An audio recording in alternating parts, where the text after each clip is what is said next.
Амьдарч байгаа орчин нийгмийн нөхцөл байдал амьдралын хэв маяг төвшнгөөс үл хамааран тархдаг халдвар бол амьсгалын замаар тархдаг буюу амьсгалын замын халдвар төвч юм. Амьсгалын эрхтэн гадаад орчинтой шууд байнга харьцаж байдаг учраас амьсгалын замын халдвар ямагт бусад халдваруудын дотор тэргүүн байрыг эзэлдэг. Хүний амьсгал нь гаднаас агаар сорон авч түүний найрлагдах хүчил төрөгчийг биеийн хэсгүүдэд шингээж аваад биед хуримтлагдж байсан нүүрс хүчлийн хийг гадагш гаргах үндсэн үүрэгтэй. Үүнийг агаар солилцоо гэдэг боловч зөвхөн үүгээр хязгаарлагдахгүй олон үүргийг амьсгалын эрхтнүүд гүйцэтгэдэг. Амьсгал эхлээд ам хамраар орж хамрын хөндөд чиглэгдэн бүлээсээд цаашаага төвөнх мөгөөрсөн дараа нь гуурсан хоолоогоор дамжин уушгинд ордог байна. Замдаа мөгөөрс гуурсан хоолойн дотор хананд байх намраах учраас эдэнд уушгинд орох ёсгүй жижиг гадны витүүд тэглэн үлддэг. Эдгээр үлдэгдлийг томхныг нь хүн ханиах найтах байдлаар гадагш гаргадаг бөгөөд үлдсэн жижиг хэсгүүд хоолойноос ялгарх салст шүүрлийн хамт шүлс цэр болон хаягддаг гэж ойлгоход болно. Тэгвэл эрүүл мэнд нэвтрүүлгийн энэ удаагийн дугаард амьсгалын замын эмгэг тэр дундаа ханиад томог хэрхэн хоргүй зүйлийн эмээр эмчлэх боломжтой талаар мэдээллийг хүргэх болно.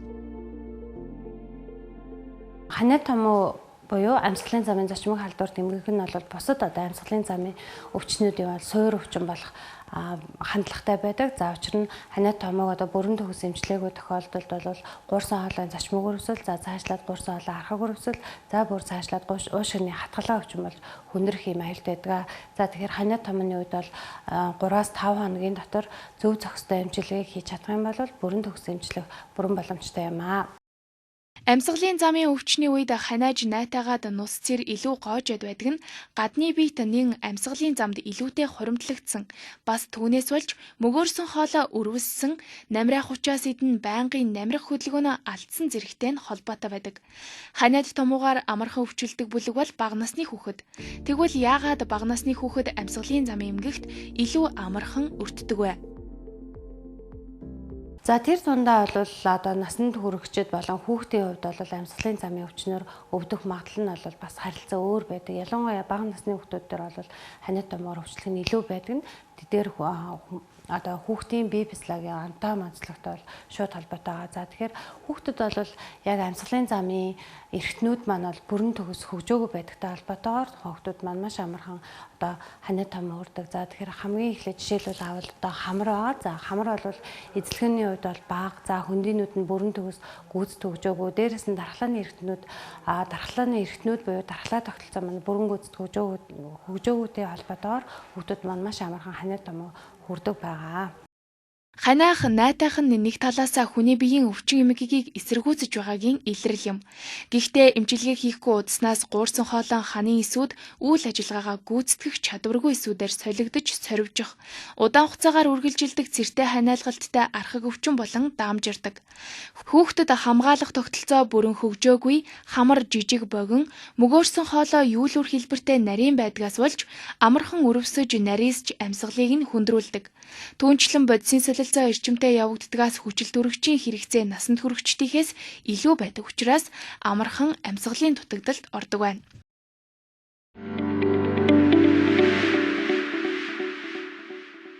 Ялангуяа хамгийн өртөмтгий бүлэг бол ямар ч өвчлөлт өртөмтгий бүлэг бол жирэмсэн эмэгтэйчүүд за тэгээд өндөр насны хүүхдүүд байдаг. Тэгээ яг энэ ханиадан дээр болохоор би хүүхдүүд онцлоё гэж бодоод байна л та. Хүүхдийн хувьд яг им тухайн хүүхдэд сөрөг нөлөө үзүүлэхгүй ч гэдэм үү ямар байдлаар эмчилгээгээ сонгох хэрэгтэй байх вэ эцэг эхчүүдийн хувьд? Тий. Ер нь бол хүүхдээр сонгохдоо бол аль болох нэгдүгээрт хоргүй зүйлийг нэг сонгох хэрэгтэй. Хоргүй зүйлийн юм гэдэг нь ямар юмнууд ордог вэ гэхээр ургамлын найрлагатай юмнууд ордог байна. За ургамлын найрлагатай, гаралтай гэдэг үнцээ хоёр өөр байдаг л да. Ургамлын гаралтай гэдэг нь бол зүгээр ургамал дотор агуулгаж байгаа биологийн идэвхтэй байцуудыг ялгаж аваад хийцэн тэгээд тэрийг докторжуулагч ч юм уу те ямар нэгэн байдлаар ийм химийн бодистой холиод докторжуулаад энийг гаргаад ирсэн эмийг болохоор ургамлын гаралтай гэдэг. Ургамлын найрлагатай гэхээр яг тэр ургамлыг яг тэр хэвээр нь оруулсан байх. Эмийг бол ургамлын найрлагатай гэж ялгадаг байгаа. Тэгэхээр эцэгчүүд маань өөрсдөө бас үзэж агаад Эмчээсээ бас зөвлөгөө аваад сонгож авч явах эмнүүд дээр бол мэдээж ургамлын эмнүүдийг бол сонгож хэрэглэх хэрэгтэй. За тэр дундаа манай одоо Химладраг эмийн компани бүтээгдэхүүнийг бол сонгож хэрэглүүл их тохиромжтой байдаг. За дэлхийд бол ургамлын эмээр одоо алдартай брэнд бол яхаарахгүй Химла брэнд байгаа. Тэгээ 1930 оноос хойш үйл ажиллагаа явуулж байгаа гэдэг чинь одоо дэлхийн зах зээл дээр маш олон он жилийн өнгөрөөсөн одоо баталгаатай олон тооны судалгаа хийгддэг ийм эмийн компани бүтээгдэхүүн байгаа. Ханиад томоогийн шинж тэмдэг илэрсэн тохиолдолд зөв эмчилгээг түргэн хугацаанд хийж чадвал эдгэрхтэй хялбар байдаг. Гэхдээ ингэхийн тулд шинж тэмдгүүдийг сайдар ажиглаж мэддэг байх шаардлагатай. Нэгдүгээр бол тухайн халуурах за вирусын одоо ямар төрлийн вирус вэ гэдгээс хамаарат бол халууралт бол янз бүр байж болдог. За тэгээд хамарнаас нуус гоожих, найтах, ойр ойрхон ханиалгах, за зарим тохиолдолд чэжээр өвдөх гэх мэт ийм эмнэлзүүн шинж тэмдгүүд бол илэрч болдог. За мөн бас ажлын ачаалал даах чадвар буурах, за ядрах, бие сулрах ийм шинж тэмдгүүд бол түгээмэл тохиолддог. Гэр орон ажлын байранда эрүүл ахуйн дэглэмийг сахиж, чихтэй цэвэрлэгээ байнга хийж, агааржуулах, ариутгалын бодисоор шалгуулан, хаалганы бариул зэрэг нэм вирус дамжуулах эрсдэлтэй газруудыг угааж цэвэрлэх, хувийн ариун цэврийг сахих, ханиадтай хүнээс аль болох хол байх, өвлийн улиралд бусадтай аль болох гар барихгүй байх, олон нийтийн газар явахаас аль болох татгалзах гэх мэт ханиаднаас урьдчилан сэргийлэх олон арга зам бий. Гэхдээ хамгийн гол нь хүний дархлаа сайн байх ёстой байдаг. За ханиад томоо бол ер нь бол вирусын шалтгаантай байдаг. За нэгэн шалтгаантай бол баг байдаггүй. Тэгэхээр вирусын шалтгаантай байдаг учраас эмчилгээний хувьд бол вирусын эсрэг эмчилгээ, за дээрэс нь дархлаа дэмжих эмчилгээ бол хвчлэн зөвлөдөг байгаа. За дээрэс нь нөгөө тухайн хүнд бол нөгөө ханиад томооны эмнэлзүүн шинж тэмдгүүд илэрж байгаа шүү дээ, тийм. Ядрах, ханиах, найтах, хамнаас нүс гоочих, тийм. Толгой өвдөх гэдэг эдгээр зөврийг одоо намдаах, тийм. Зөврийг намдаах эмнүүдийг бас зөвлөдөг байгаа. Ханиад болохоор зарим тохиолдолд яг нөгөө хүүтний улиралд ханиад том хүрдэг. Зарим тохиолдолд одоо яг хаврын улиралд бас маш их ханиад том хүрээд идэгтэй. Тэгэхээр яг юутай холбоотой байгаа вэ? Улирлын чанартай байгаа гэдэг юм уу? Өөр цаана нөгөө хүний дархлаатай бас холбоотой байгаа дээ нөө. Тийм. Тэгэхээр ер нь бол альва халдварт өртөж байгаа гэдэг юм бол тухайн хүнд бол нөгөө халдварыг үүсгэж байгаа орчин байж болно. Эсвэл тухайн хүний өөрийнх нь дархлаа бас суларсантай бас холбоотой байж болно. Тэгэхээр яг ханиад томооны ерөөсөн үндсэн эмчилгээ бол ерөөсөө ханиад томооныхаа шинж тэмдгийг намдаах, дээрээс нь нэмээд одоо дархлаагаа дэмжих гэсэн юм үндсэн эмчилгээнүүдийг авдаг байгаа. За тэгэхээр эцэгчүүд маань бол ханиад томоо гэл хүүхд маань хүрчлээ, эсвэл би өөрөө ханиад хүрчлээ гэнгүүт хамгийн түрүүнд нөгөө антибиотик сонгоод хэрэглээд байдаг шүү дээ, тийм. Тэгэхээр ер нь бол антибиотик сонгож хэрэглэх нь бол ер нь буруу. Яг тэгвэл ханиад томоо вирусын шалтгаантай байдаг гэж бид түрүүлсэн, тийм. Тэгэхээр антибиотик бол зөвхөн нянга устгадаг. Тэрнээс биш вирусыг устгаж чадахгүй. Тийм учраас вирусын эсрэг эмнүүдээ аваад дээрэс нь дархлаа дэмжих эмнүүд дээр авах хэрэгтэй. За тэгээ эцэгчүүд маань бол хамгийн ихэнд бол аль болохоор хүүхдтэй хэрвээ энэ сонгож байгаа бол тий ургамлын найрлагатай хорвоо зөлийн юмуудыг сонгож хэрэглээд дээрэс нь дархлааг дэмжиж хоол ундын сайн хийж өгөөд өдөр тутамдаа агаар салхинд авч гараа. За тэгээд гэрээ маш сайн чихтэй орчныг сайн цэвэрлээ тий 2-3 цаг тутамдаа гэртээ агаар оруулж зөвшөөрж авах нь бол маш чухал байдаг. Тэгэхээр бидний ер нь бол ханиад томог үүсэж байгаа вирус маань бол агаар таслын замаар бол халдварж байгаа шүү дээ. Тэгэхээр хэрвээ одоо гэрийнх нь орчинд хэн нэг нь одоо ханиад томоотой байх юм бол маск бол зөөж хэвших хэрэгтэй. Бусдыгаа одоо ханиад томооноос хамгаалж байна гэж хэлж болно. Мөн өөрийнхөө ханиад томоогод нэмж чадаа гэж хэн нэгнээс тэгээ вирус авахаас бол урьдчилан сэргийлэх юм боломжийг бүрдүүлдэг зүйл бол маск байгаа. Хэдийгээр маск аюу энгийн сонсож байгаа ч гэсэн маш ач холбогдолтой зүйл. Ханиадыг хоргоо зөөлийн эмээр эмчлэх нь хамгийн чухал, хамгийн зөв арга юм. Тэгвэл ханиад туссан үед ямар эмчилгээ хамгийн зохистой талаар эмч дараах зөвлөгөөг өгч байна. Маш олон төрлийн эмчилгээ авдаг. За ялангуяа ханиад томоо хүрсэн үед бол хамгийн одоо номер 1 эмчилгээ бол дархлаа дэмжих эмчилгээ гэдэг. Тэгэхээр тухайн хүмүүс бол нэгдүгээр ажлын ачааллаа боруулах хэрэгтэй. За хоёрдугаар амралт авах шаардлагатай байдаг. За дээрэс нь дархлаа дэмжих эмийн эмчилгээнүүд бол авч болно. За дархлаа дэмжих эмийн эмчилгээний хувьд бол Химладраг эмийн компани Севлин гэдэг бүтээгдэхүүн байгаа. За энэ бүтээгдэхүүн маань бол 100% ургамлын найрлагатай байдаг. За тэгээд тухайн хүний өөрийнх нь дархлааны эсүүдийг нэвтрүүлэх замаар өөрөөс нь интерферон ялгарлын дэмждэг. Ингэснээр тухайн хүний дархлаа бол маш сайн идэвхжиж өгдөг байгаа. За өөрөөр хэлбэл энэ маань бол тухайн хүний өөрийнх нь одоо дархлааны эсүүдийг идэвхжүүлж чадж байгаа гэдгээр нэгдүгээр онцлогтой. Хоёрдугаар тухайн хүнд ямар нэгэн одоо дархлаа дасал үүсгэх ч юм уу тийм гаш нөлөө байдгүй гэдгээрээ даваа талтай байдаг. За мөн одоо яг ханиа том илэрсэн байгаа хүмүүс дээр ялангуяа бага насны хүүхдүүд дээр бол хэрэгж болох бас нэг бүтээгдэхүүн бодвол Диакоп гэсэн бүтээгдэхүүн байна. Эмийн болон эмийн бус эмчилгээ гэж бий. Тэгвэл эмийн эмчилгээний үед тухайн эмийн найрлагыг харах нь хамгийн чухал гэдгийг эмч зөвлөж байна.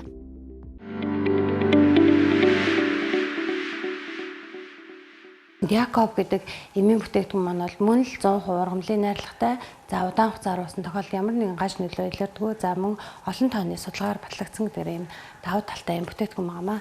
За Диакопын хувьд бол ургамлууд нь бол хэд хэдэн ургамлын бүтээгдэхүүнүүд орсон байгаа. За энэ дээр бол хамгийн өндөр дунгаараар балсамо дендрон мукул буюу гүгэл гэж ургамал орсон байгаа. За гүгэл маань бол өөрөө маш сайн дархлаа дэмжих үйлдэлтэй. За өрөвслийн эсрэг хүчтэй үйлдэлтэй. За дээрэс нь антиоксидан шин чанартай гэдэг илүү даваа талтай. Тэгэхээр ханиа томоо хүрсэн үед бол тухайн хүүхдийн дархлааг дэмжих маш чухал гэж би түрүү хэлсэн. Тэгэхээр энэ гүгэл модны давиргаан дотор агуулгадах гүгэл эстрон гэдэг бодис маань өөрөө яг хүүхдийн одоо өөрийнх нь дархлааны эсүүдийг дэмжих замаар өөрөөс нь интерферон ялгалтыг дэмжиж улмаар дархлаа дэмжих юм үйлдэл үзүүлдэг бас юм бүтээгдэхүүн байна. За мөн гүгэл эстрон гэдэг энэ гүгэл модны давиргаанд агуулгадах энэ биологийн идэвхт бодис нь маш хүчтэй антиоксидан шин чанарыг үзүүлдэг. За мөн эсийн мембраныг одоо бүрхүүлийг задарлаас нь хамгаалж яадаг эс хамгаалах бас юм үйлдэл үзүүлж мөн цаашлаад бас өрөвслийн эсрэг үйлдэл үзүүлдэг юм даваа талтай байна. За мөн цаашлаад та бүхэнд дэлгэрэнгүй танилцуулбал бас глицериза глабра гэдэг ургамал байдаг. За энийг монголоор бас чихэр ус гэж нэрлэж байгаа. За чихэр ус маань бол монголчууд бид нар бол эртээр үеэсээ эргэлж ирсэн амьсгалын дээд замын эмгэгүүд буюу ханиад том уу, за гуурсан хоолой өрөвсөл төвчнүүдийн үед бол ихэвчлэн зөвлөгддөг хэрэгэлдэг юм байгаа. За энэний гол глицериз гэдэг биологийн идэвхт бодис маань өрслийн эсрэг маш хүчтэй үйлдэл үзүүлдэг. За дээрэс нь мөн дархлаа дэмжих үйлдэлтэй антиоксидан шин чанартай юм гахалтай ургамал байгаамаа. За энэ ургамал дотор бол бас харшлын эсрэг үйлдэл үзүүлдэг бас юм даваа талтай юм бүтээгдэхүүн байна. Тэгэхээр сүүлийн үеийн ханиа том бол бас харшлын суурьтай бол хавсарсан байдлаар хийлэрж байгаа учраас эмчнэр манж дээр харшлын эмийг бол зөвлөдөг. За тэгвэл Диакоп дотор бас харшлын эсрэг үйлдэл үзүүлдэг хэд хэдэн эмийн ургамлуудын нэг байдаг. За тэрэн дотор бас чихэр ус байж болох нэ. За дараагийн нэг ургамал бол оксинум сактум байгаа. За оксинум сактум гэдэг энэ эмийн ургамал маань өөрөө маш хүчтэй антигистамин шин чанартай. Төрөөс нь харшлын эсрэг үйлдэл бас үзүүлдэг ургамлын нэг бол оксинум сактум байгаа. За оксинум сактум маань бас мөн үзүүлдэг нэг нөлөө нь бол цэрийг хохуулж шингэлэх үйлдэл бас давхар үзүүлдэг. За мөн өрөвслийн эсрэг ханиалга намдах үйлдэлтэй ийм ургамал байгаа. За дараагийн ургамал нь бол адхата васика гэдэг ургамал байгаа. За адхата васика бол дотроо маш олон төрлийн алкалоидууд агуулдаг. За тэр дундаа васцин гэдэг алкалоид байгаа. За энэ васцин гэдэг энэ биологийн идэвхт бодис маань бол кодин төст үйлдэл үзүүлэх замаар ханиалга намдаадаг. Ханиалга намдах үйлдэлтэй эмийн ургамал байгаа. За мөн өрөвслийн эсрэг хүчтэй үйлдэл үзүүлдэгээрээ бас даваа талтай эмийн ургамал юм аа. За мөн дараагийн нэг ургамал бол Vitis vinifera буюу усан үзэмний ханд байгаа. За усан үзэмний ханд маань өөрөө дэлхийд дахинд бол өрөвслийн эсрэг үйлдэлээр бол гайхагдсан юм эмийн ургамал байдаг. За дээрэс нь мөн одоо харшлын эсрэг ханиалга намдах үйлдэлтэй гэд ийм олон төрлийн үйлдэлийг үзүүлдэг байх нэ. За тэгэхээр Диакопыг ингээд бүгдөө дүгнээд эргээд харах юм бол Диакоп маань бол цэрийг шингэлж хохлон, ханиалга намдаан, за өрөвслийн эсрэг, харшлын эсрэг гэдэг ийм маш олон төрлийн үйлдэл үзүүлдэг ийм бүтээгдэхүүн байгаа. За мөн Диакоп дотор бол ямар нэгэн сахарын агуулмж ороогүй гэдгээр бас даваа талтай. Насанд хүрэгчид болон бага насны хүүхдүүд хэрэглээд маш тохиромжтой бүтээгдэхүүн байдаг. За мөн чихрийн шижинтэй, за диабетестэй хүүхдүүд бол хэрэглээд боломжтой юм бүтээгдэхүүн маа. За мөн хэрэглэх заалтын хувьд бол маш энгийн. Насанд хүрэгчид бол 2 цайны албаар өдөрт 3 удаа, хүүхэд 1 цайны албаар өдөрт 3 удаа хэрэглэдэг байгаа. За мөн Диакоп дээр бас нэг өрмөц заалт байдаг. Жирэмсэн эмэгтэйчүүд буюу 6 сараас дээш сартай жирэмсэн эмэгтэйчүүд бас хэрэглэж болдог. За ялангуяа бага насны хүүхдүүд дээр бол хэрэглээд амт нь бол маш өрмөц гоё байгалийн амттай байдаг. Өөрийнх нь дотор нь агуулсан эмийн ургамлууд маань маш ийм гоё байгалийн амтлаг амттай байдаг учраас хэрэглээд их тохиромжтой юм бүтээгдэхүүн байгаамаа. Цэр ховхолж уушиг цэвэрлэн зөвхийн балтай коплет сахаргүй Диакоп ханиатнаас хагцъя. Сүүлийн үед харшлын гаралтай ханиад илбэг болсон. Энэ нь хүрээлэн байгаа орчинтой холбоотой юм а. Ханиадны шалтгаанаас хамааралтайгаар ямар төрлийн юм илүү хурдан үйлчилгээ үзүүлэх вэ гэдгийг бодох нь зайлшгүй шаардлагатай хэрэгцээ юм. Ялангуяа одоо ингээ хашил төрүүлэгч хүчин зүйлсүүд зөндөө олон байна л да. Ялангуяа энэ хотчлолтой холбоотойгоор ялангуяа манай Монголд Улаанбаатар хотод бол сүүлийн 10 жилийн дотор хийгдсэн судалгаас 2014 онд хийгдсэн судалгаас Япон Монголын хамтарсан. Тэр судалгаан дээр бол харснаар бол сүүлийн 10 жил 1990 оноос 2010 он ингээ харьцуулж байгаа байхгүй. Тэгэхэд 90 онд одоо харьцалтай байсан хүмүүсийн та өнөөдөр 2 дахин ихссэн байна. 10 жил дотор маш их ингээд ихсээд байна гэж байгаа. Тэгэхээр энэ бол бидний хүрээлэн байгаа орчинтой шууд холбоотой тоос нэмзэр тий. За химийн байцын хэрэглээ гэд маш олон зүйлээс хаашилтай. Тэгэхээр энэ харшлын үед хэрэглэх эмнүүд бол маш олон төрлөөр байгаа. Тэгэхээр тэр дундаа харшлын эмнийг удаан хугацаар хэрэглэхээ за тэр дундаа бага насны хүмүүс дээр бол бидний яхааргүй харшлын зөвлөлтөл. Гэтэ болж өгвөл одоо химийн гаралтай синтетик аргаар гаргаж авсан харшлын эмийг бол бага хэрэглэхийг зөвлөмөр байна. Бид нар бол нөгөө нойр хүргэх тайвшруулах гэх мэт янз бүрийн гаж нөлөө илэрдэг. Манай компанийн хувьд бол Березол гэдэг харшлын эсрэг юм байгаа. Энэ бол 100% ургамлын найрлагатай. За тэгээд бүх насны хүмүүс хэрэглэж болдог. За удаан хугацаар хэрэглэхэд ямар нэгэн гаж нөлөө байхгүй. За энэ юм маань бол яг харшлын үеийн одоо шинж тэмдгүүдийг намдаадаг. За дээрэс нь таны хэлж байгаа харшлын гаралтай ханиалга гэдэг байгаа шүү дээ. Хий ханиалгадаг. Ялангуяа өглөө үүр зүрээр маш их хий ханиалгаж, ялангуяа хүмүүс бол хуцууч ханиалгаад байдаг. Ийм үед бол яг Березол юм маань бол маш сайн тэр хий ханиалгалтыг намдааж өгдөг. Яаж намдаагаад байгаа юм гэхээр Березол дотор нөгөө куркума лонго гэдэг сүлээ турмерик гэдэг хүмүүс маш их хэрэглэж байгаа тий. Тэр турмерик буюу шаргаа гэдэг монголоор урт шаргаа гэдэг нэртэй ийм ургамал байгаа. За энэ ургамлын биологи идэвхтэй байц куркумин гэдэг биологи идэвхтэй байцтай. Энэ куркумин гэдэг байц маань бол нөгөө гистамины ялгаралтыг хориглождог.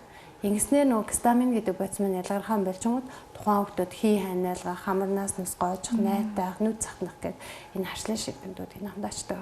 Тэгэхээр яг одоо ингээд баг зэрэг өглөө оройдоо хий ханиалгаад байгаа тий. Тэгэхээр баг зэрэг харшлын гаралтай байна гэж бодож байгаа бол та эхлээд Березолыг сонгоод хэрэглээд үз. За нэлээ их цэртэй бөхшүүлж хий ханиал цэртэй байгаа тий. Цаана ингээд чэйшин дотор цэрэн барьжганаад ингээд эцэгчүүд маань хэлдэг тий. Энэ тохиолдолд бол кофлитийн илүү зөвлөж байгаа. За тэгээд чихрийн харшилтай ч юм уу диатистэй, за чихрийн шижин өвчтөнтэй, за ийм өндөр настай ийм хүмүүс байж болно. За бүх насныхан ч гэсэн Якобыг бас хэрэглэж болж байгаа. Якоб маань бол маш одоо цохимж сайтай ийм бүтээгдэхүүн байна. Хүн дархлаа дэмжих хоол хүнсийг тогтмол хэрэглэж эрүүл зөв амьдралын хэв маягтай болчихвол амьсгалын замын эмгэгт тэр бүр өртөөд байхгүй. Гэвч эрсдээс уур амьсгалтай Монголын нөхцөлд ханиад томуугаар өвчлөх нь элбэг хിവэр байсаар байна. Тэгвэл ханиад томуу хүндэрсэн тохиолдолд бид яах ёстой вэ? Вирус эсрэг эм гэдэг тустай эмнүүд бол байгаа.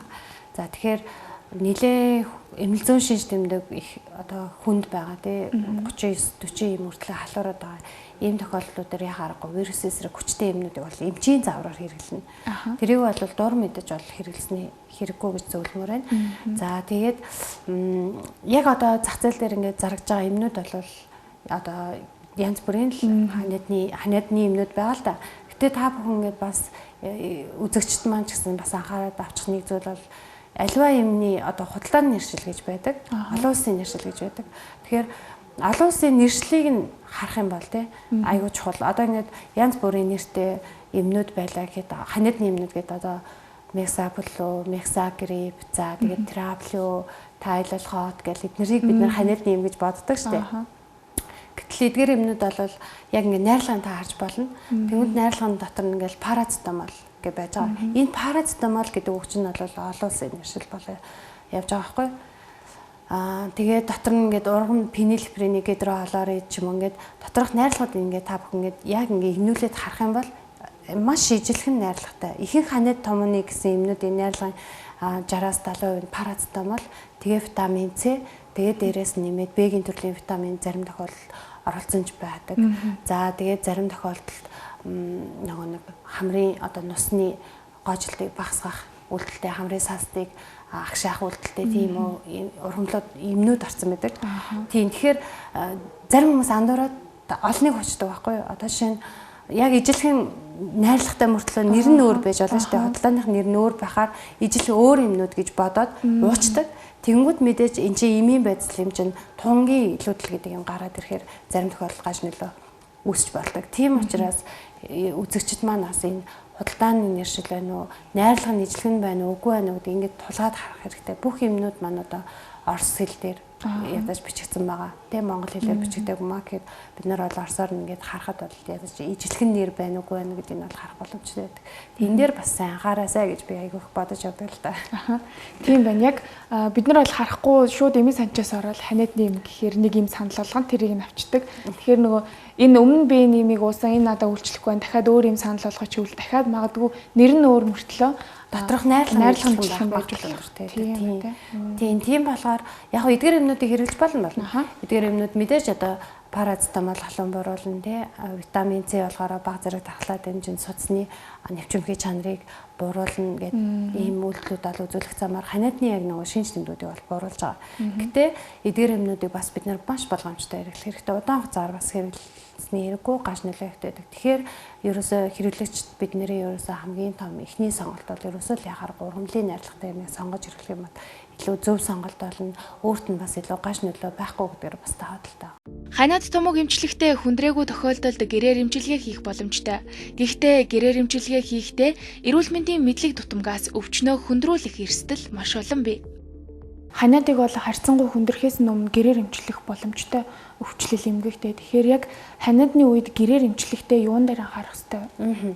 За ханиад томны үед яг зөв зохистой эмчилгээ хийж чадах юм бол ханиад том 3-5 хоногийн дотор л нийтгэрчтэй бүрэн төгс. За энэ үед бол эцэг эхчүүд болон одоо насанд хүрэгчид бид нар ч гэсэн байнга л ханиад том уурдаг шүү дээ. За сүүлд нэг судалгаар бол одоо 4-5 удаа жилд ямар нэгэн байдлаар одоо хүн ханиад урдаг, ханиад том урдаг. Тэгэхээр энэ үед нэгдүгээр ханиад том хүрсэн үед нэгдүгээр хамгийн түрүүнд маск зөөх хэрэгтэй. За хоёрдугаар гэр орныхоо орчныг маш сайн цэвэрлж байх хэрэгтэй. 2-3 цаг тутам цэвэр агаар харуулж байгаа хэрэгтэй. За нөгөө илчлэг сайдаа хоол хүнсээ ирүүлж байгаа хэрэгтэй. За дасгал хөдөлгөөн ялангуяа 30 минут, өдөр болгон 30 минут түүнээс дээш хугацаанд дасгал хөдөлгөөн хэрэгтэй. Тэр дасгал хөдөлгөөн маань гэхдээ хөөс ингээд чих хэмжээний ийм эрчимтэй дасгал авах хэрэгтэй. Тэгж ч одоо нөгөө дархлаа системд маань нөлөөлж дархлааг маань дэмжих нөлөө үзүүлдэг байна шүү дээ. За дээрэс нь шингийн юм маш сайн авах хэрэгтэй. Ялангуяа ханиад томны үед бол шингийн юм маш чухал. 6-8 аяг усыг бол гэхдээ өдрийн турш багаар хувааж уuna. Тэрнээс биш яг нэг дор бүгдийг зарим хүмүүс уучдаг шүү дээ. Шингэнэ нөхчнгээд тэр бол шингэн нөхөлт ерөөсөө биш байдаг. Тэрийг харин өдрийн туршдаа хувааж уух хэрэгтэй байдаг байгаа. За тэгээд дээрэс нь мэдээж эмийн эмчилгээ байгаа. За нэлээ их биеийн өвдөд, толгой өвдөд одоо халуураад байгаа бол хэвтрийн дэглэм мэдээж сахина. За тэгээд эмийн эмчилгээний хувьд бол хамгийн ихний сонголт бол ерөөсөө ургамлын найрлагатай эмнүүдээс сонгож авч хэрэглүүл илүү зүгээр байдаг. Тэгэхээр манайхаас бол санал болгож байгаа диакоп байна, коплет байна, брезол байна гэдэг энэ 3 төрлийн юм байгаа. Дээрээс нэмээд яг сонгомлоор дархлаа дэмждэг юм нь бол сэвтлийн байгаа. Ханиад зөвхөн хүдний улиралдч биш, хаврын цагт эрт нэмгэн хувцсанд орсноос үүдэлтэй мөн харшлын гаралтай ханиадаар өвчлөх нь илбэг. Тиймээс аль ч улиралд өөрийгөө амьсгалын замын эмгэгээс урьдчилан сэргийлэх аргыг мэддэг, түүнийгээ байнгын хэрэгжүүлдэг байх нь чухал юм аа. Урьдчилан сэргийлэлт нь ерөөсөө амьдралын зөв юм аяг л хамгийн чухал гэж би бас хэлмээр байна. Тэгэхээр өглөө болгон бас дасгал хөдөлгөөн хийдэг тийм өдөр болгон 6-8 аяг ус уудаг. За тэгээд дасгал хөдөлгөөн нь бол 30 минутаас дээш хийх ёстой. За ажил амралтаа маш сайн зохицуулдаг байх хэрэгтэй. Ажлын цагаараа ажиллаад, амралтын цагаараа сайхан амраад, салхинд гараад, ууланд алхаа тийм. Ер нь бол хөдөлгөөн бол маш сайн эмчилгээ гэж би бол одоо үнгөө зардалгүй мөртлөө одоо бидний эрүүл мэндэд маш чухал юм бол яхахгүй хөдөлгөөн байдгаа л гэж зөвлөмөр байна да. Эрүүл мэнд нэвтрүүлгийн энэ удаагийн дугаарт амьсгалын замын эмгэг тэр дундаа ханиад томоогийн үед ямар арга хэмжээ авах, хэрхэн хоргүй зөөлөн эмээр эмчлэх боломжтой талаар мэрэгжлийн эмчт мэрэгжилтний зөвлөгөөг хүргэлээ. Хүн бүр эрүүл амьдралын дадлыг өөртөө хэвшүүлж дархлаагаа дэмжих хоол хүнс хэрэглэж чадвал амьсгалын замын эмгэгээс өөрийгөө сэргийлэх боломжтой юм а.